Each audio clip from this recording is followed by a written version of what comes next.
Queensland's Gold Coast sets the scene for the STIHL TIMBERSPORTS Australian Championships, and we are halfway through the second of 6 disciplines, the Stocksaw.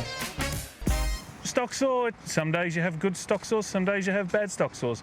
But at the end of the day, just got to put 2 cookies on the ground, not DQ, and just keep pushing forward. Glenn Gillam will be up against fellow Victorian and reigning Australian champ Lawrence O'Toole in their first matchup of the day. 3, 2, 1, go! Straight on point, Gillam positions the saw perfectly.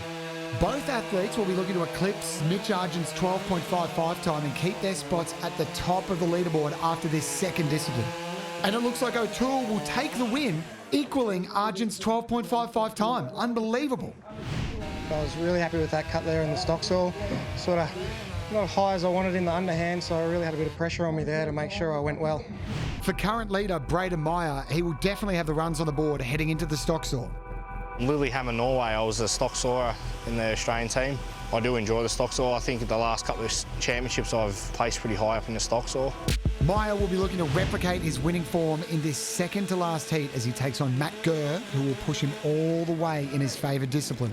3, 2, 1, go! An unusually slow start there for Gurr. That's going to have him chasing Meyer from the onset as Meyer hits the transition into his upcut for his second cookie. Gurr has made up ground though and is right on his tail. Can he come from behind? He can't. Meyer takes the victory in the fastest time so far, 12.31 seconds. Yeah, another good start. Didn't expect that. Your stocksaw at home was pretty woeful, so no, it's good to have a good one there.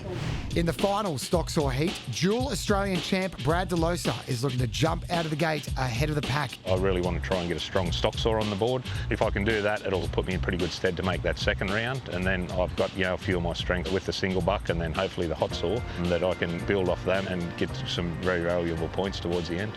DeLosa will be up against long-time stock sawyer from the Chopperoos, Jamie Head, who will be looking to get the edge over DeLosa in one of his pet events. 3, 2, 1, go! And an uncharacteristic mistake there for Head. He cuts out at the top and he'll lose valuable time resetting the saw. And another bobble at the bottom for Head. DeLosa is steaming through, but Head is chasing. And DeLosa just gets the win with 13.32 after a frustrating run for Head.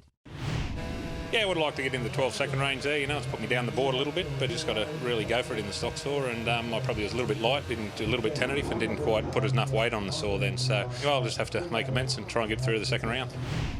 In the head-to-head, both had similar reaction times, but Gurr had a fumble picking the saw up. On the upcut, Meyer applied slightly too much pressure, causing the saw to lose RPM and allowing Gurr to catch up, running the 661 at its optimum range.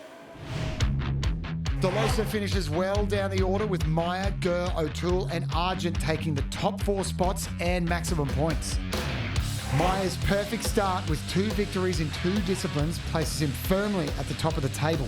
But Argent, O'Toole, DeLosa and Gillam are all still in contention. At the bottom of the table, Dan Gurr, Owen, Head and Beams are facing elimination in the drop zone as we move into the third and final discipline in the first round, the standing block. The standing block is the second axe event of the day where athletes slay at least 50% of the front side before traversing and turning to remove the back half, finalising their hit patterns with ripping overhand drives. The first heat in the standing block sees Chris Owen taking on Matt Gurr. 3, 2, 1, go!